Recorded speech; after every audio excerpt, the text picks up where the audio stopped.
Things fall apart. 1. Okango. Okango lived in a small village called Reikira in the district of Umufia. There were 9 villages in Umufia. Okango was well known by everyone in other 8 villages near his home and even by people living a long way away. Okango first became famous when he was a young man at 18 years old. Okango fought the best wrestler in all Umufia and he honored the match. He put the other man flat on his back on the floor and everyone was proud of Okango. Okango was now nearly 40 years old. His fame had grown like a bushfire and he was very famous in there.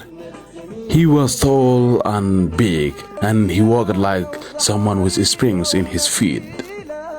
He had a thick black eyebrows over his eyes. His nose was wide.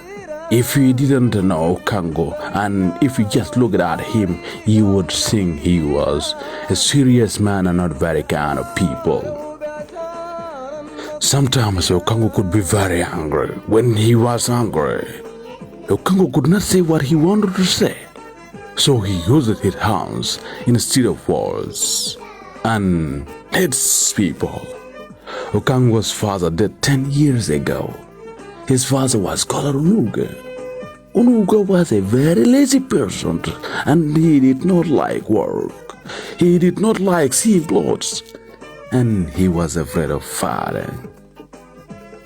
Unuga had been poor all his life because he never served any money. When Unuga had some money, he always spent it on lots of palm wine. He asked all his friends to come to his hut and drink the wine with him.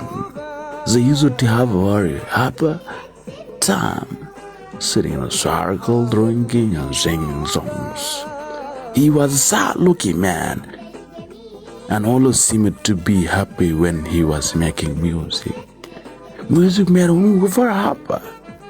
Okango was ashamed of his father. Okango had men who were lazy, and as he was strong and brave, he had men who were lazy, who were afraid of fighting and battles and wars. When Unuga died, he left nothing for his wife and children. Okango wanted to be strong and rich and powerful, but he began with nothing. But in the village it was not important who your father was.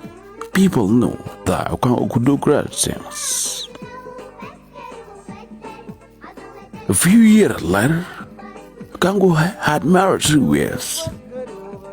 He owned a large farm and he had a large compound with a thick wall of red earth around it. Okango's hut was built behind the only gate in the red walls of the compound. Each of his 3 wives had her own hut. 2 barns were at one end of the compound and they were full of yams. At the other end of the compound there was a shed for the gods. There was a shed for goats and each wife had built a small for some chickens near her own hut. There was a special house near the barns. Okango kept the wooden figures of his family gods in this house. It was the family shrine, and Okango often went there to pray for himself and his family, and to give gifts to his gods. Okango had become one of the greatest men in Umufia. Everyone in his clan respected him because he wasn't like his father, Unuga.